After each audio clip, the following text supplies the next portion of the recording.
Good morning, Fergus. I'm Aiden Stansberry, and this is your Eagles Newscast. On this week's newscast, we will be bringing you news about seniors, school improvement projects, and Common Core. But first, let's look at military options. Good morning. My name is Sergeant Sanders, and I'm your local United States Marine Corps recruiter.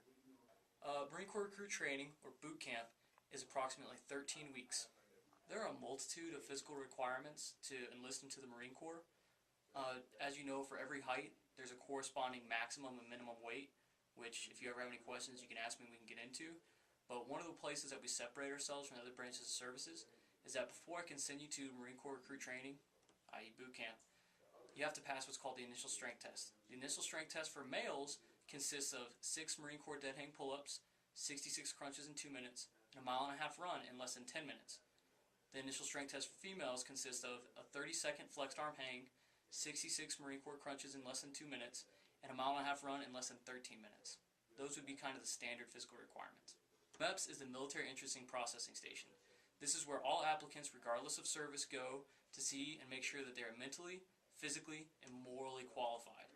So a day at the MEPS consists of a full physical where they do a urinalysis or drug test, they draw blood, and also they kind of do what would be more compared to a sports physical to make sure that you don't have any ailments that you don't know about or that you may not have told them.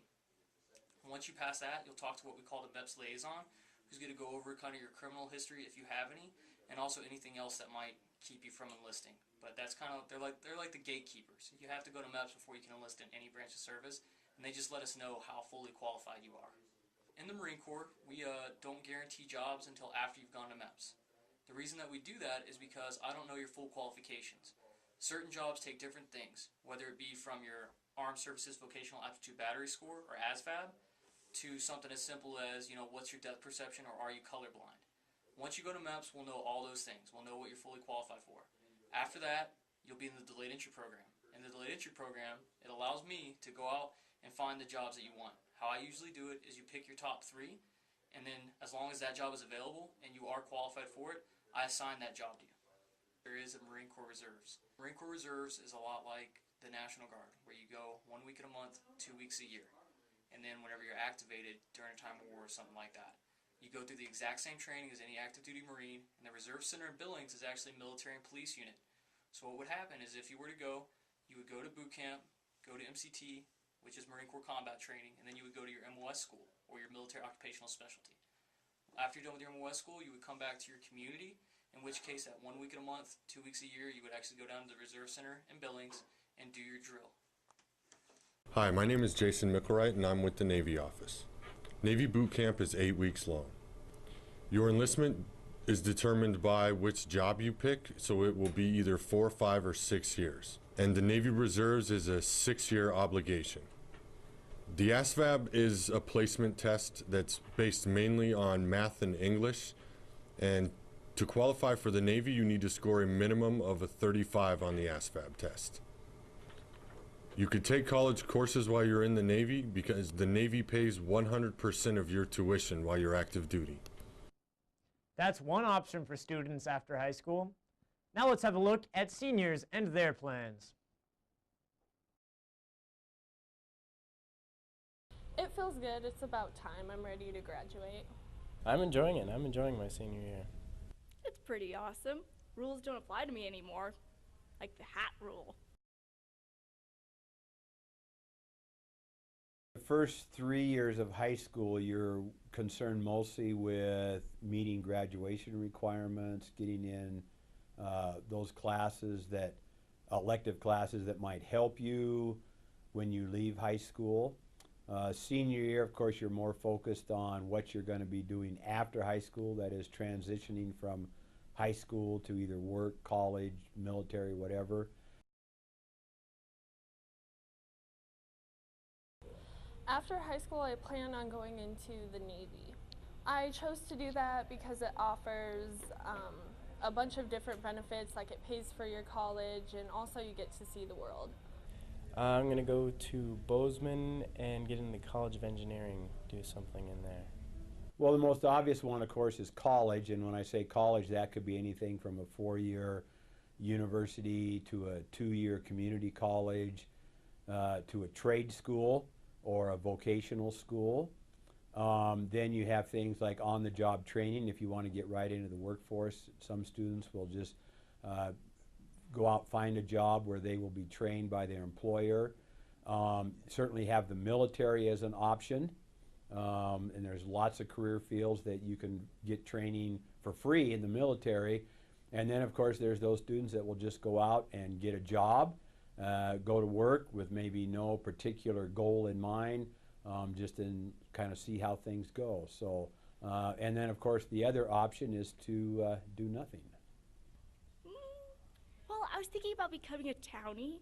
That's like my dream. Like, my parents just feed me and clothe me, and I don't need to do anything. But right now I'm thinking about getting pregnant and starting a family. I study for the questions that they ask you in boot camp, and I'm also exercising, so boot camp isn't that hard.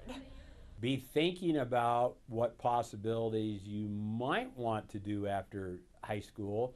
Certainly juniors and seniors need to look at the required tests they need for college admissions, ACT, SAT, maybe the Compass test. I've been filling out a lot of scholarship applications.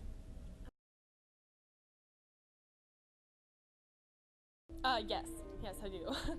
Yeah, I have senior items. Let me think about this for a moment. No. Smarter Balance is another standardized test to see how kids are developing at an adequate rate. The test is required by the federal government for 3rd, 8th, 11th grade, and 11th grade. But we are testing all grades to see how much we are progressing in our education. The tests are in 2 subjects. There is a math and English, and science is coming soon. As Mr. Feller told me, the math test will be very difficult for some students unless they are at a pre-calculus level. They will most likely struggle. It is a very high-level test. These tests also check to make sure that teachers are teaching the core essentials that they need to teach. Smarter Balance is a computer-based test. Fergus High School is a pilot program, which means we can take the tests early to make sure that they are working correctly and to see if the children can make the test with their skills or if we will have to teach them.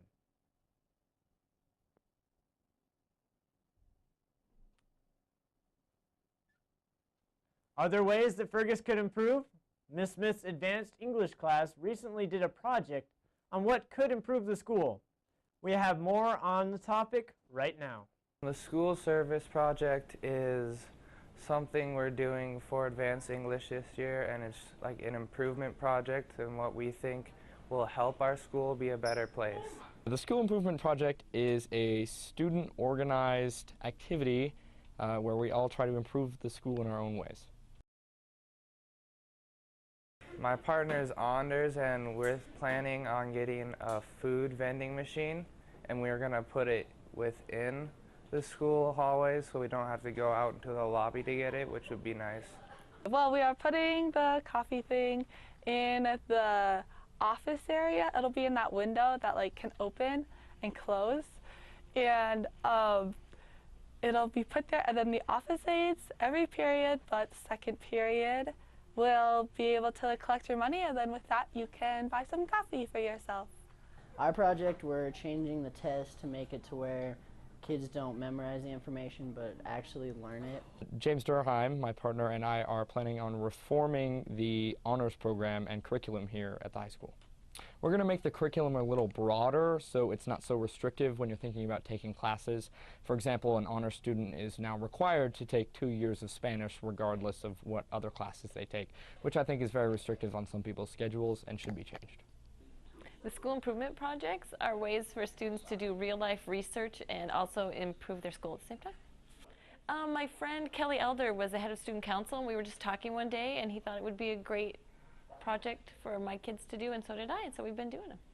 Semester tests on 3 days, benches in the lobby, a longer passing period between classes, all sorts of things. Mrs. Hazer's class came about from that. Her creative writing class, we had guitar class because of it. That's all for today. I'm Aiden Stansberry, Fergus High News.